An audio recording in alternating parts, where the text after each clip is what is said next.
Kiki dulu, di depan dulu, nanti ya sabar. Silakan Pak. Selamat siang Pak, saya Wilda dari wartawan Detikkom. Pertama saya mau nanya gini Pak, ini asosiasi minta Kejagung melepas 3 orang tersangka dari produsen minyak goreng yang menjadi tersangka Pak, karena menurut mereka tidak mungkin produsen tidak patuh di Depok. Yang kedua Pak, di pasal kan tadi Bapak bilang 4 tersangka ini disangkakan pasal 2, pasal 3 UU Tipikor. Ini juga kan ada klausul pasal 2 ayat 2 tentang hukuman mati. Apakah mungkin Kejagung akan menerapkan hukuman mati itu? Terima kasih Pak. Dua pertanyaan ya cukup ya. Jadi saya jelaskan. Kalau yang pertanyaan kedua saya tidak jawab lagi nih karena saya sudah jawab tadi ya. Apakah ini nanti arah ke sana atau tidak? Ini panjang kok saya jelaskan mengenai kebijakan ke depan mengenai bagaimana Visus Kejaksaan Agung ini akan melakukan penegakan hukum di Tipikor yang konsep baru. Ini nanti panjang. Ya termasuk salah satu kebijakan itu nanti akan melakukan hukuman yang berat terhadap pelaku-pelaku yang kita lihat dalam kualifikasi tindak pidana korupsi yang akan kita tentukan kriterianya, termasuk salah satunya dalam kondisi-kondisi negara sulit ya. Itu jadi saya tidak jawab.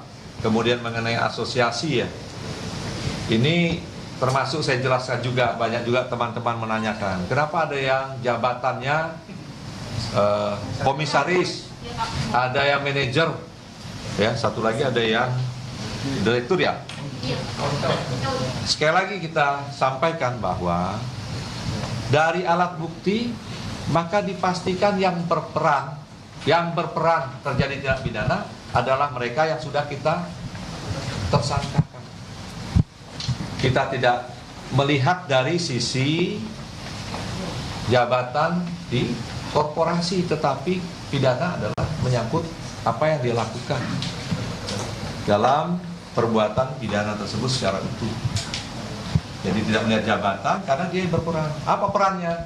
Karena yang melakukan hubungan, yang melakukan percakapan, pengurusan, material itu sudah ditemukan oleh penyidik sehingga penyidik berani menentukan mereka lah yang kita mintai pertanggungjawaban. Ya, itu ya. Oke ya, itu lagi ini Ya, lagi. yang pakai masker putih. ya. Saya Niko dari Harian Kompas Pak. Ya. Itu beberapa pimpinan KPK kan menyebut sedang menelusuri kasus ini juga minyak goreng. Nah itu apakah sudah ada supervisi dari KPK atau mungkin kerjasama antar penegak hukum gitu Pak terkait kasus ini? Sementara ini belum ada ya. Yang jelas kita melakukan sejak awal memang sudah kita ada perintah Jaksa Agung. Seperti yang saya sampaikan secara umum yang menyangkut kebijakan pemerintah terkait kepentingan bangsa, kita pasti hadir.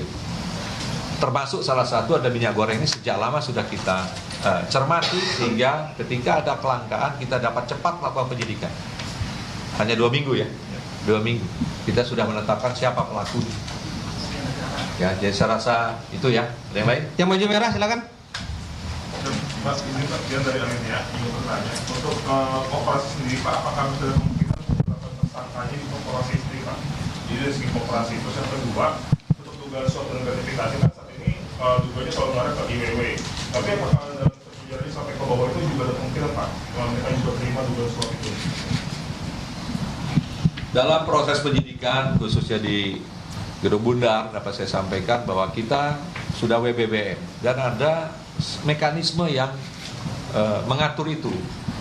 Kita menjaga bagaimana independensi rekan-rekan penyidik dalam melakukan pengumpulan dan penguatan pembuktian. Oleh karena itu, ketika ditanya apakah ini korporasi atau tersangka lain, ini sangat tergantung dalam alat bukti dan mekanisme yang ada di kita selalu dilakukan expose dengan hadir lengkap pejabat utama. Dari situlah nanti kita akan pastikan ya. Jadi ditanya korporasi mungkin atau tidak, ya dari alat bukti nanti. Tidak tentu kemungkinan korporasi juga akan kita persangkakan apabila alat bukti cukup kuat untuk itu. Ya, kemudian juga pengembangan suap atau gratifikasi siapa saja. Nah ini dalam penelusuran yang saya sampaikan ini melibatkan tidak saja penyidik, tetapi banyak teman-teman lain yang di luar kejaksaan juga kita minta bantuan. Ya, itu ada yang lain? Silakan yang di depan. Nih. Taruh dulu Mas, dari depan nih. Terima kasih. Saya Riki dari Majalah Kepo. Mohon izin Pak. Kalau saya melihat dari penjelasan paparan Ajak barusan, saya melihat materi sangkaannya itu belum cukup clear terkait dengan dengan unsur pidana apa sebenarnya yang ingin disangkakan. Kalau hanya sebatas menerbitkan kuota, penambahan kuota izin ekspor, tidak melakukan pengawasan secara memadai, saya melihat yang cukup terang di situ ada persoalan administratif, bukan pidananya. Karena tidak dengan serta-merta kita bisa menyimpulkan bahwa ada mens rea, niat jahat dari seorang pejabat di Kemendak untuk melakukan penerbitan. Nah, mungkin bisa diperjelas lebih rinci. Sebenarnya apa yang menjadi materi sangkaan? Unsur pidananya di mana? Apakah misalnya di balik penerbitan izin itu kemudian ada komunikasi antara Pak Dirjen dengan beberapa pengusaha untuk bersekongkol, dan dalam tanda kutip katakanlah kalau memang ada kewajiban untuk melakukan monitoring, karena selama ini juga Kemendak nyaris tidak melakukan pengawasan seperti itu secara ketat terhadap distribusi minyak goreng. Bayangkan berapa juta liter yang diproduksi oleh para produsen minyak goreng itu selama setahun gitu kan. Nah, yang kedua adalah terkait dengan pasal 2 pasal 3 itu kan mendudukkan persoalan di masalah kerugian negara dan perekonomian negara gitu. Apakah kerugian negara yang dimaksud dalam kasus ini adalah terkait dengan pemberian subsidi yang sudah dilakukan pemerintah, yang itu kemudian menjadi materi pemeriksaan BPKP? Kalau iya, mungkin bisa diperjelas berapa besarannya yang sudah digelontorkan. Terima kasih. Saya rasa tadi sudah jelas ya bahwa yang kita sangkakan pasal 2 ayat 1 dan pasal 3. Nah, ini undang-undang tipikor ya. Apa perbuatannya? Nah, ini perbuatan adalah ketika pengajuan untuk izin ekspor ya, persetujuan ekspor atau disebut PE singkatannya, maka ada kewajiban 20%. Ya. Kita melihat ya, apakah ada fakta atau alat bukti bahwa satu, pemberian PE tersebut ya memang tersangka mengetahui kelangkaan tersebut. Bisa dipahami ya? Kalau dia mengetahui kelangkaan tersebut, dia mengetahui DMO tersebut tidak ada, maka PE tersebut dikeluarkan, maka ada dua. Yang kedua, apa motifnya? Nah, itu yang saya sampaikan tadi, bahwa ini ada bukti elektronik, kemudian ini sedang ditelusuri, yang butuh waktu. Saya pun tidak bisa menyampaikan secara vulgar, karena ini menjadi kepentingan penyidik dalam proses pengungkapannya. Nah, tetapi seperti itu prosesnya ya. Itu yang mengenai ya.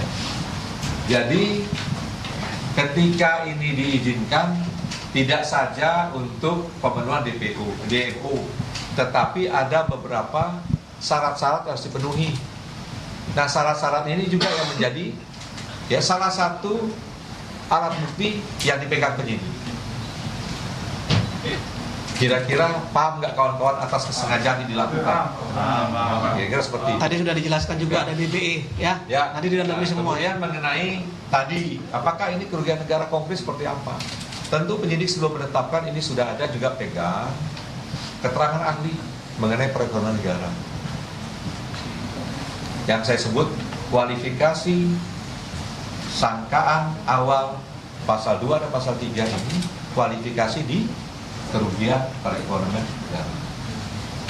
Ada pertanyaan, bagaimana kerugian negaranya Pak? Mengenai BLT, mengenai subsidi atau yang lain.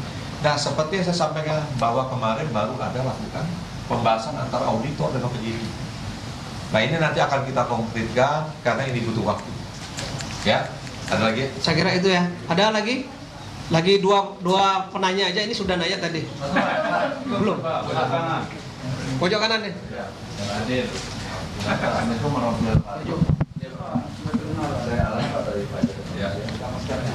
Pertama, saya mau tanyakan apakah penyidik Gunung Bundar itu akan mengambil alih penanganan kasus minyak goreng yang dilakukan DKI.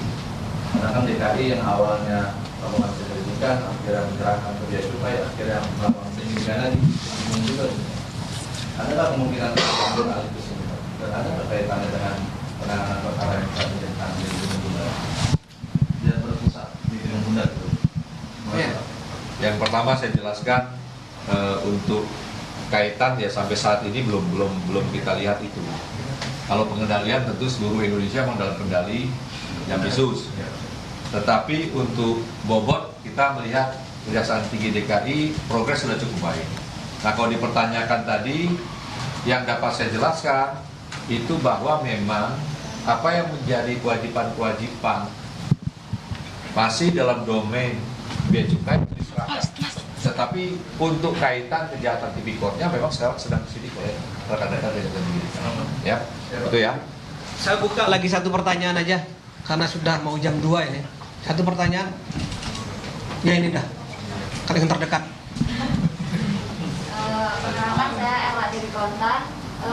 Ini Pak, saya mau tanya, Maki kan baru saja rilis buat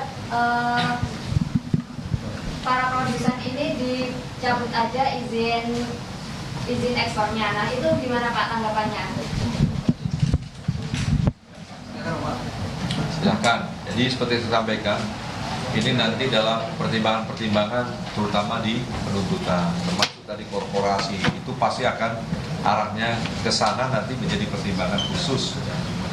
Ya, hak pencabutan juga ada dan ini nanti kita pertimbangkan ya. Ada yang lain? Saya kira itu ya. Ada diberi kesempatan lagi satu lagi Pak. Pak, jadi Boleh satu lagi. Satu lagi. Sebentar. Kayak ini. Ini udah putar dari sana dari sini. Maju. Pertanyaan saya tadi kan Bapak awal menyebutkan ada 10 tempat sudah digeledah kalau nggak salah. Itu mungkin bisa dijelaskan apa aja tempat. Lalu terkait dengan dirjen Kemendak ini apakah sudah ditemukan menerima sesuatu dan atau mendapat keuntungan tertentu dari penerbitan PN yang dilakukan?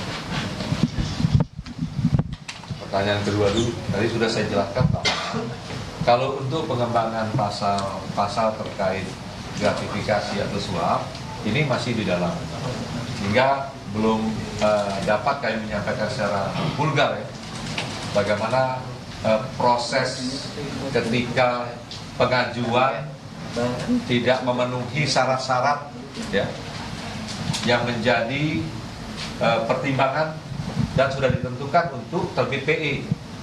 Apakah ini motifnya karena terima suap? Ya, ini sudah kita dalami untuk pasal-pasal pengembangan. Kemudian yang pertanyaan tadi mengenai tempat-tempat penggeledahan, ini ada beberapa kantor ya. Di 10 itu ada kantor-kantor terkait kegiatan usaha dari 3 pihak swasta ya.